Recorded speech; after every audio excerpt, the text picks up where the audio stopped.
हम कबीर की साखियों के बाद सबद पढ़ेंगे। इसका सबद पद में हम कबीर की और पंक्तियों के बारे में आपको समझाएंगे। तो यहाँ देखिए, कबीरदास जी का जन्म 1398 ईस्वी काशी में हुआ था और इनकी मृत्यु 1518 काशी के पास एक जगह है मगहर, वहाँ इनकी मृत्यु हुई थी। ये सतुकड़ी भाषा का प्रयोग करते थे और मूर्ति पूजा में इनका कोई विश्वास नहीं था। ये मनुष्य का और परमात्मा का आत्मा से संबंध बताते थे। जैसा हमने आपको पहले भी बताया था कि आत्मा और परमात्मा एक है, कोई मूर्ति पूजा नहीं है, कोई धर्म नहीं है। ये किसी भी धर्म को नहीं मानते थे और इनके लिए सभी समान थे। तो आगे हम पढ़ेंगे इनका। देखिए, मोको कहाँ ढूंढे बंदे, मैं तो तेरे पास में, नामे देवल नामे मस्जिद ना काबे कैलाश में। मोको कहाँ, मोको यानी मुझे, हे बंदे तू मुझे कहाँ ढूंढता है, जबकि मैं तो तेरे पास में हूँ। नामे देवल, देवल यानी देवालय मंदिर, नामे मस्जिद, मस्जिद जो मुसलमानों का होता है, ना काबे, काबे मुसलमानों की तीर्थ स्थान होता है जहाँ ये हज के लिए जाते हैं, और ना ही कैलाश में, कैलाश पर्वत यानी शंकर भगवान का स्थान। तो ये बता रहे हैं कि ना तो मैं कोई मंदिर में हूँ, ना मस्जिद में हूँ, ना काबे में हूँ, ना कैलाश में हूँ। ना तो कोने क्रिया कर्म में, न ही योग वैराग में। ना तो मैं किसी क्रिया कर्म में हूँ, चाहे तुम कोई कैसा भी यज्ञ करो, कोई पूजा पाठ करो, मैं वहाँ आपको नहीं मिलूंगा। और ना ही किसी योग और वैराग्य में, जैसे कोई सन्यासी बन जाते हैं, उनको भी मैं नहीं मिलूंगा। मैं कहाँ मिलूंगा तुम्हें?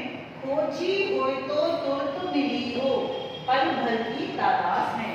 अगर सच्चे मन से कोई मुझे खोजने वाला हो तो मैं उसे तुरंत यानी कि तुरंत, पल भर में ही उसे, क्षण भर में ही उसे मिल जाऊंगा, अगर वो मुझे सच्चे मन से खोजेगा तो। कहे कबीर सुनो भाई साधो, सब श्वासों की श्वास में। कबीरदास जी कह रहे हैं कि अगर मनुष्य सच्चे मन से मुझे खोजता है तो उसे मैं पल भर की तलाश में उसके हृदय में ही मिल जाता हूँ। और कहे कबीर सुनो भाई साधु, हे साधुओं तुम मेरी बात को ध्यान से सुनो, मैं हर मनुष्य की सांसों में समाया हुआ हूँ, मुझे कहीं और ढूंढने की जरूरत नहीं है, मैं तुम्हारे हृदय में हूँ, तुम्हारी सांसों में बसा हुआ हूँ।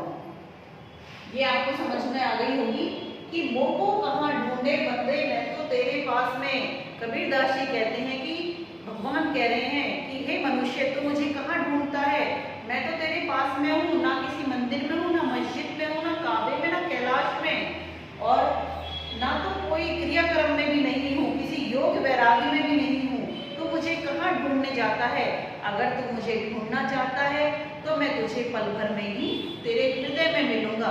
तू सच्चे मन से अपने हृदय की तरफ झांक कर देख और मैं तुझे वहीं विराजमान मिलूंगा। और सब मनुष्य की श्वासों में ही मेरी श्वासें चलती रहती हैं, मैं तुम्हारे हृदय में बसा हुआ हूँ। आगे देखिए, संतो भाई आई ज्ञान की आंधी रे। अब कबीरदास जी कहते हैं, हे साधु संतो, ज्ञान की आंधी आई है। आंधी किसे कहते हैं?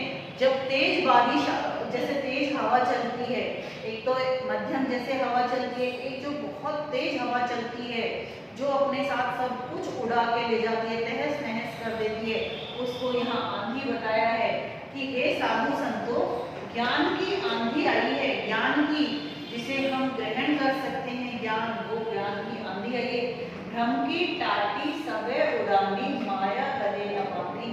जो हमारे अंदर भ्रम था उसका हमने एक छान, जैसे वो होती है गाँव में झोपड़ी बनी होती है, वो टाटी, उसको बोला गया है कि जो भ्रम की, हमारे अंदर जो भ्रम था उसकी हमने एक झोपड़ा बना रखा था, उसको उड़ाकर ये आंधी अपने साथ ले गई है। माया रहे न बांधी, और जिस माया पर तुम घमंड करते हो, जिसके लिए तुम गर्व महसूस करते हो, वो किसी किसी की बांधी हुई नहीं रहती है, वो तो ज्ञान के साथ साथ सब व्यर्थ है, सब चली जाती है। इति चित्त की द्वैत होनी गिरानी, मोह बलिंदा टूटा। अपने हित की बात अगर हम सोचते हैं तो वो ही सही है। उसकी खूनी, जैसे छान को, छप्पर को जब बांधते हैं उसके सहारे के लिए ये चीजें उसमें लगानी होती है। मोह बलिंदा टूटा, मोह का जो हमारे अंदर भ्रम था, जो मोह था, उसका बलिंदा, बलिंदा उसी को कहते हैं जो झोंपड़ा होता है। जैसे उसके ऊपर जब कच्चे घर होते हैं उनके ऊपर घास फूस से जो कवर करते हैं, छत बनाते हैं, उसे बलिंदा कहते हैं। वो टूट चुका है। तृष्णा छानी परी घर ऊपरी, उबदी का भांडा फूटा। जो हमारी कुबुद्धि थी, हमारी जो बुरी सोच थी, उसका तो भांडा फूट चुका है। भांडा यानी सारा राज्य खुल चुका है, उसका राज खुल चुका है, कोई उसमें छिपाव नहीं रहा है। और तृष्णा, लालसा की जो हमारी छप्पर थी, जो छान थी, वो टूटकर बिखर गई है। अब हमारे पास ऐसा कुछ नहीं बचा है। क्यों? क्योंकि ज्ञान की आंधी को हमने ग्रहण किया है, तभी हमारा भ्रम, हमारी लालसा सब कुछ खत्म हुई है। जोग जुगति करी संतो बांधे, निर्जु चुवे न पानी। बहुत से संत महात्माओं ने जोग और जुगति से, यानी कि जैसे वो हवन करके, यज्ञ करके अपनी तरफ से उन्होंने बहुत प्रयास किए हैं, लेकिन वो इस भ्रम को नहीं जोड़ सके हैं। क्यों? क्योंकि जब मनुष्य के अंदर ज्ञान पैदा हो जाता है तब सारी चीजें व्यर्थ होती हैं। ये मोह माया सब कुछ व्यर्थ जाता है। बहुत से ऋषि मुनियों ने इसको जोड़ने की सोची है, लेकिन उसमें असमर्थ रहे हैं। वो ऊढ़ कपट काया का निस्या, हरि की गति जब जानी। जब हमने हरि की गति को पहचान लिया है, परमात्मा को पहचान लिया है कि परमात्मा हमारे हृदय में बसे हुए हैं, तो हमारे मन में जो कूड़ा कपट था, कचरा था, वो सब कुछ निकल के एकदम हमारा हृदय साफ हो गया है। तभी हम उसमें परमात्मा की गति को पहचान पाए हैं। अगर हम पैसे का, मोह माया का घमंड करेंगे तो ईश्वर हमसे दूर रहेंगे। लेकिन जब हमने ये सारी चीजें यहाँ कूड़ा कचरा बताई हैं, वो सारी चीजें हमने निकाल दी हैं, तभी हम हरि को सही मन से पहचान पाए हैं। आंधी पीछे जो जग बूठा, प्रेम हरिजन बिना। आंधी के बाद जब बारिश आती है, मौसम बहुत ही सुहावना हो जाता है, चारों तरफ एक खुशनुमा मौसम हो जाता है। तो ये कह रहे हैं आंधी के पीछे जब जल आता है, उसमें ऐसा मन होता है कि हम भीग जाएं, अपने आप को उसमें सराबोर कर दें। तब कह रहे हैं कबीरदास जी, प्रेम हरिजन बिना। जब हमारे अंदर से सारा मैल, कूड़ा कचरा सब निकल गया है, तब हम प्रेम के मन में, प्रेम के यानी कि हरि के हृदय में बस पाए हैं। हरि में ही हम अपने को समर्पित कर सकेंगे। कहे कबीर भान के प्रगटे, उदित भयातम कीना। कबीरदास जी कहते हैं उसके बाद भान यानी भानु, चंद्र, सूर्य, और उदित होना। तो यहाँ कह रहे हैं कबीरदास जी, जब सूर्य निकलता है तो तम, अंधेरा। जैसे ही सूर्य उदय होता है, धीरे धीरे अंधकार खत्म होता चला जाता है।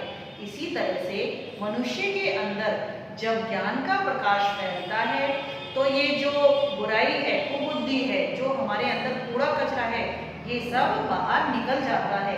तो कबीरदास जी ने बहुत ही सुंदर इसका वर्णन किया है। मुझे उम्मीद है आपको भी समझ में आया होगा। धन्यवाद।